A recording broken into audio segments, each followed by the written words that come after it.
멈춘 시간 속 잠든 너를 찾아가 아무리 막아도 결국 너의 곁인 걸 결국엔 여행을 끝내 이젠 돌아가 너라는 집으로 지금 다시 way back home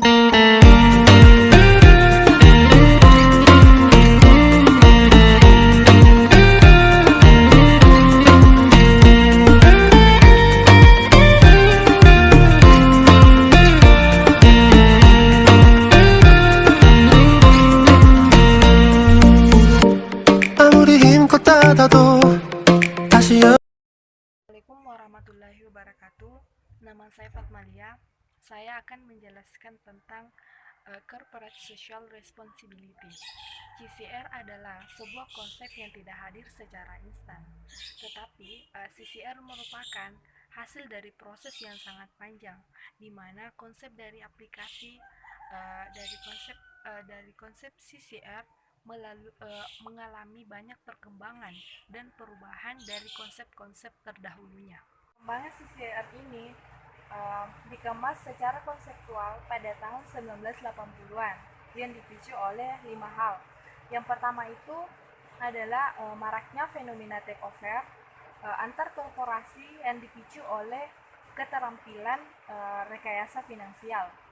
Kemudian yang kedua, runtuhnya tembok Berlin yang menandakan robohnya paham komunis sehingga semakin kokohnya paham imperium kapitalisme secara global. Kemudian yang ketiga, kasih perusahaan multinasional di negara-negara berkembang sehingga harus memperhatikan HAM, kondisi sosial, dan perlakuan adil terhadap buruh. Keempat adalah globalisasi dan mencutnya peran sektor publik di berbagai belahan dunia sehingga menimbulkan timbulnya LSM di mana LSM ini memusatkan pada isu kemiskinan dan memperhatikan spesies hewan maupun tumbuhan sehingga ekosistem tetap stabil. Kelima, adanya kesadaran perusahaan akan arti dari merek dan reputasi perusahaan yang membawa pada bisnis yang berkelanjutan. Dan pada tahun 1990 telah muncul Corporate Social Responsibility, di mana CSR ini sering dianggap inti dari etika bisnis, di mana CSR ini tidak hanya memperhatikan kewajiban-kewajiban ekonomi dan legal, tetapi juga memperhatikan pihak-pihak yang berkepentingan. Contohnya dari semua stakeholder. Kemudian perkembangan CSR ini juga dipengaruhi oleh orientasi CSR yang bersifat sukarela untuk memenuhi kewajiban perusahaan, isu kemiskinan, dan memperhatikan spesies hewan maupun tumbuhan sehingga ekosistem tetap stabil. Kelima, adanya kesadaran perusahaan akan arti dari merek dan reputasi perusahaan yang membawa pada bisnis yang berkelanjutan. Dan pada tahun 1990 telah muncul Corporate Social Responsibility, di mana CSR ini sering dianggap inti dari etika bisnis, di mana CSR ini tidak hanya memperhatikan kewajiban-kewajiban ekonomi dan legal, tetapi juga memperhatikan pihak-pihak yang berkepentingan. Contohnya dari semua stakeholder. Kemudian perkembangan CSR ini juga dipengaruhi oleh orientasi CSR yang bersifat sukarela untuk memenuhi kewajiban perusahaan. Assalamualaikum warahmatullahi wabarakatuh. Perkenalkan, nama saya Juita. Di sini saya akan melanjutkan materi tentang Corporate Social Responsibility atau CSR. Yang pertama, di Indonesia, wacana mengenai CRS mulai mengemuka pada tahun 2001. Namun sebelum wacana ini mengemuka, telah banyak perusahaan yang menjalankan CRS. Sangat sedikit yang mengungkapkannya dalam sebuah laporan. Hal ini terjadi mungkin karena kita belum mempunyai sarana pendukung seperti standar pelaporan, tenaga tampil atau baik penyusunan laporan maupun auditor. Ada 6 kecenderungan utama yang semakin menegaskan arti penting CRS, yaitu yang pertama, meningkatkan kesenjangan antara kaya dan miskin. Yang kedua, posisi negara yang semakin berjarak pada rakyatnya. Yang ketiga, mungkin mengemukakannya arti kesinambungan. Yang keempat, makin gencar sorotan kritis dan resistensi publik, bahkan bersifat anti perusahaan. Yang kelima, tren terhadap transparansi. Dan yang keenam, terwujudnya kehidupan lebih baik dan manusiawi pada era milenial baru. Tak heran, CRS telah menjadi isu bisnis yang harus menguat. Isu ini sering diperdebatkan dengan pendekatan nilai-nilai etika dan memberi tekanan yang semakin besar pada kalangan bisnis untuk berperan dalam masalah-masalah sosial yang akan terus tumbuh. Isu CRS sendiri juga sering diangkat oleh kalangan bisnis, manakala pemerintah nasional di berbagai negara telah menawarkan solusi terhadap berbagai masalah kemasyarakatan. Namun, CRS itu sendiri bukannya tanpa hambatan. Dari kalangan ekonomi sendiri juga muncul reaksi bisnis, dan para pelaku bisnis harus menunjukkan bukti nyata bahwa komitmen mereka untuk melaksanakannya. CRS bukanlah main-main. Manfaat dari CRS itu sendiri terhadap pelaku bisnis juga bervariasi, tergantung pada sifat perusahaan bersangkutan dan sulit diukur secara kuantitatif. Itulah penjelasan dari saya. Selanjutnya akan dilanjutkan oleh teman saya. Assalamualaikum warahmatullahi wabarakatuh. Ya baik, Assalamualaikum warahmatullahi wabarakatuh. Kembali saya Muhammad Galib dari kelompok 6 mata kuliah teori akuntansi. Kembali akan menjelaskan atau melanjutkan penjelasan dari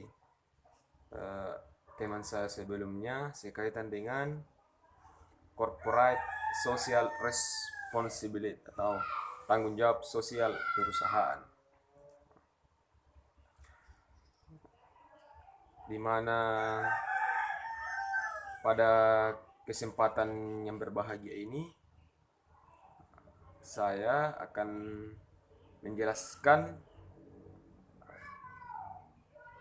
mengenai pengertian dari CSR itu sendiri atau Corporate Social Responsibility. Nah, di mana pengertian social responsibility ini masih sangat banyak hingga saat ini. CSR semakin populer dan masih saja belum memiliki pengertian yang tunggal. Nah, di sini saya akan mencoba memaparkan pengertian CSR itu sendiri menurut ahli. Nah, yang pertama menurut Hasibuan, yang mengemukakan bahwa CSR adalah tindakan kedermawanan yang menjadi mulia dan memiliki filosofi operasi perusahaan dan tak luput menjadi prakarsa memperbaiki reputasi dari perusahaan itu sendiri. Nah, kemudian yang kedua itu menurut Darwin, yang mengemukakan bahwa CSR pada hakikatnya suatu mekanisme pengintegrasian isu sosial dengan isu lingkungan ke dalam operasi perusahaan, dan kemudian mengkomunikasikannya dengan para stakeholder. Dan CSR bukan hanya terbatas pada masalah sosial semata, seperti contohnya sumbangan panti jompo, donor darah, sumbangan bencana, bantuan meningkatkan taraf hidup masyarakat setempat, melainkan lebih mencerminkan perwujudan pembangunan berkelanjutan atau sustainable development. Nah, yang dimana mencakup 5 komponen, yaitu yang pertama hak asasi manusia, kedua tenaga kerja, ketiga lingkungan hidup, keempat sosial kemasyarakatan, dan kelima dampak produk dan jasa. Nah, kemudian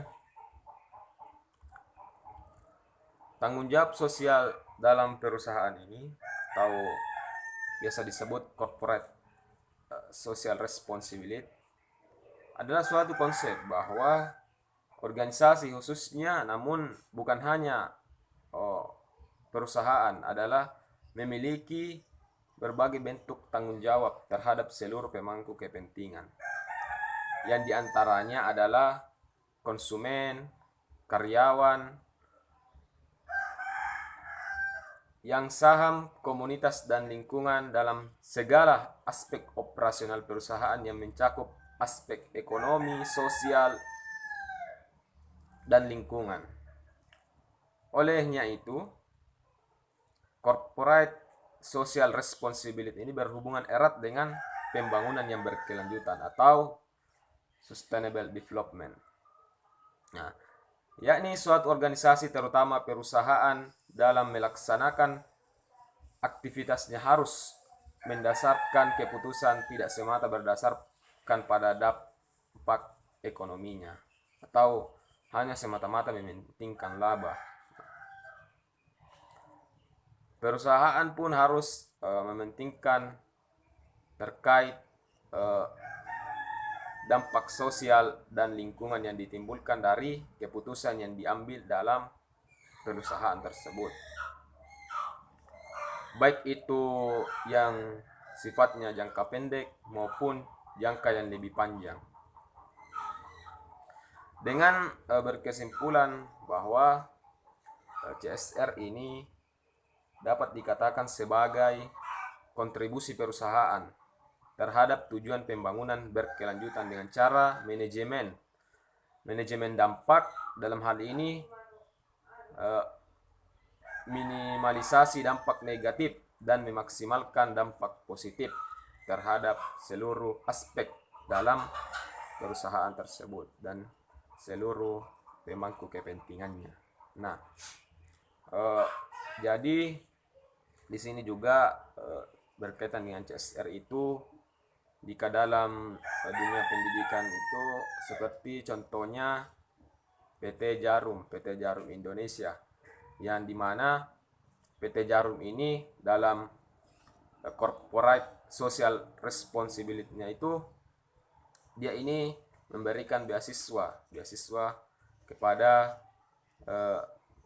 mahasiswa berprestasi di seluruh Indonesia. Nah, ini merupakan sebuah langkah dari PT Jarum Indonesia dalam mewujudkan tanggung jawab sosialnya. Nah, itu hanyalah sebagai salah satu contoh. Namun masih banyak contoh-contoh lain yang berkaitan dengan CSR dan pelaksanaannya oleh setiap entitas atau perusahaan. Nah, mungkin itu saja yang dapat saya jelaskan. Lebih dan kurangnya mohon dimaafkan. Billahi taufiq wal hidayah. Wassalamualaikum warahmatullahi wabarakatuh. Assalamualaikum warahmatullahi wabarakatuh. Saya Hamdi dari kelompok 6 akan membahas mengenai corporate social responsibility. Menurut Kiroyan tahun 2006 bahwa pada dasarnya filosofi bagaimana cara mengelola perusahaan yang baik sebagian dan keseluruhan untuk memiliki dampak positif kepada perusahaan dan lingkungan. Oleh karena itu perusahaan harus mampu mengelola bisnisnya secara keseluruhan untuk menghasilkan produk yang berorientasi secara positif bagi perusahaan, masyarakat, dan lingkungan. Karena dalam mengelola sebuah bisnis,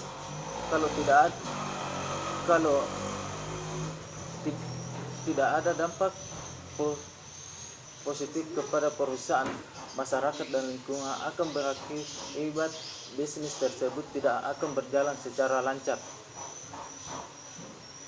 Kemudian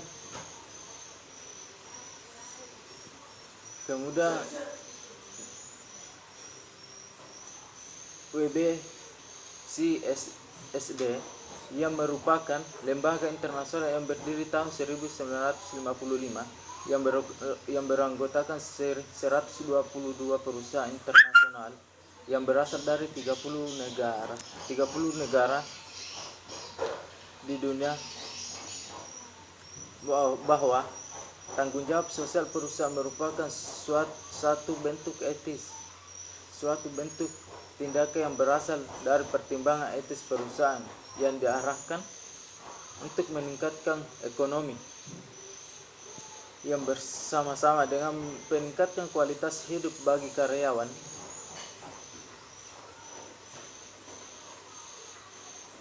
Berikut bagi karyawan, maka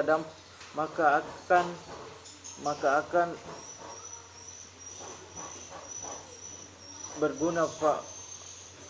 berdampak positif bagi perusahaan tersebut. Sedangkan di negara kita yaitu Indonesia memiliki lingkar studi yaitu CSR yang telah sejak lama menggunakan definisi CSR sebagai sungguh entitas bisnis yang menimbulkan dampak negatif dan menimbulkan dampak positif yang operasinya terhadap seluruh pemangku kepentingan tanah ekonomi. Mungkin itulah materi dari saya. Sekian dan terima kasih. Assalamualaikum warahmatullahi wabarakatuh. Bismillahirrahmanirrahim. Assalamualaikum warahmatullahi wabarakatuh. Perkenalkan, nama saya Rahmat. Jadi di sini saya akan melanjutkan materi dari pembahasan kelompok kami. Nah, materi yang akan saya bahas di sini itu terkait dengan pandangan para ahli terkait corporate social responsibility. Nah, yang saya bahas di sini adalah menurut Kirion, di mana beliau mengatakan bahwa corporate social responsibility itu berangkat dari filosofi bagaimana cara mengelola perusahaan, baik sebagian maupun secara keseluruhan, yang memiliki dampak yang positif bagi perusahaan di lingkungan. Oleh karena itu, perusahaan harus mampu mengelola bisnis operasinya dengan menghasilkan produk yang bervariasi serta memiliki dampak positif terhadap masyarakat atau lingkungan setempat. Jadi menurut Kirion terkait corporate social responsibility, bahwa bagaimana perusahaan itu mampu mengelola perusahaannya secara keseluruhan sehingga ia mampu menciptakan atau menghasilkan sebuah produk yang tentunya bernilai positif di kalangan masyarakat atau lingkungan yang ia tempati. Di sosial perusahaan merupakan suatu bentuk tindakan yang berangkat dari pertimbangan etis perusahaan yang didasarkan untuk meningkatkan ekonomi yang bersama-sama dengan meningkatkan kualitas hidup bagi karyawan serta sekaligus peningkatan kualitas hidup masyarakat sekitar dan masyarakat secara lebih luas. Jadi itulah pandangan Kirion terkait corporate social responsibility. Jadi mungkin itulah materi yang bisa saya sampaikan pada kesempatan ini. Semoga dapat bermanfaat bagi kita semua, teruntuk bagi kami para penyaji. Sekian dari saya. Assalamualaikum warahmatullahi wabarakatuh. Warahmatullahi wabarakatuh. Perkenalkan, nama saya Ratnawati, kelas akuntansi A, prodi akuntansi, Fakultas Ekonomi Universitas Sulawesi Barat. Baik, saya di sini akan menjelaskan tentang teori akuntansi, yaitu manfaat Corporate Social atau Responsibility, disingkat dengan CSR, yang dimana CSR ini timbul sejak era dimana kesadaran akan sustainability perusahaan jangka adalah lebih penting daripada sekedar profitability. Manfaat bagi masyarakat dan keuntungan bagi perusahaan manfaat bagi masyarakat dan perusahaan itu sangat bagus dengan adanya CSR ini.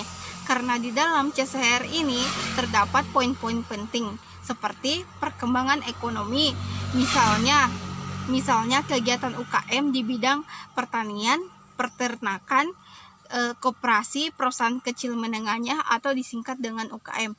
Nah, sampai sini penjelasan saya tentang manfaat corporate social responsibility atau disingkat CSR. Assalamualaikum warahmatullahi wabarakatuh. Assalamualaikum warahmatullahi wabarakatuh. Perkenalkan, saya Marbia. Nah, di sini saya akan menjelaskan beberapa alasan-alasan yang menentang ataupun yang mendukung CSR ini dijalankan di sebuah perusahaan. Nah, yang pertama itu alasan-alasan yang menentang CSR ini. Nah, yang pertama itu perusahaan ini adalah lembaga ekonomi yang tujuan utamanya itu mencari keuntungan, bukan merupakan lembaga sosial. Nah, yang kedua itu perhatian manajemen akan terpecah. Nah, apabila akan terpecah di sini akan membingungkan mereka bila perusahaan di sini banyak tujuan. Nah, alasan yang ketiga yaitu banyak biaya kegiatan sosial ini akan meningkatkan biaya produk. Nah, akan ditambah pada harga produk itu sendiri, maka pada gilirannya ini akan merugikan konsumen ataupun masyarakat itu sendiri. Nah, alasan yang keempat, tidak semua perusahaan mempunyai tenaga yang terampil dalam menjalankan kegiatan sosial. Jadi di sini akan merugikan masyarakat itu sendiri. Nah, di sini alasan-alasan. Nah, yang selanjutnya ini alasan-alasan yang mendukung CSR ini. Alasan yang pertama itu kesadaran yang meningkat dan masyarakat yang semakin kritis terhadap dampak negatif dari tindakan perusahaan yang merusak alam serta merugikan masyarakat sekitarnya. Nah, yang kedua itu sumber daya alam yang semakin terbatas. Yang ketiga itu menciptakan sosial lingkungan yang lebih baik. Nah, yang keempat perimbangan. Yang keempat itu perimbangan yang lebih adil dalam memikul tanggung jawab dan kekuasaan dalam memikul beban sosial dan lingkungan antara pemerintah, perusahaan, dan masyarakat. Nah, yang kelima ini bisnis sebenarnya mempunyai sumber daya yang berguna. Nah, yang selanjutnya itu menciptakan keuntungan jangka panjang. Nah, itulah tadi pemaparan materi dari saya. Kurang dan lebihnya mohon dimaafkan. Wabillahi taufiq wal hidayah. Wassalamualaikum warahmatullahi wabarakatuh.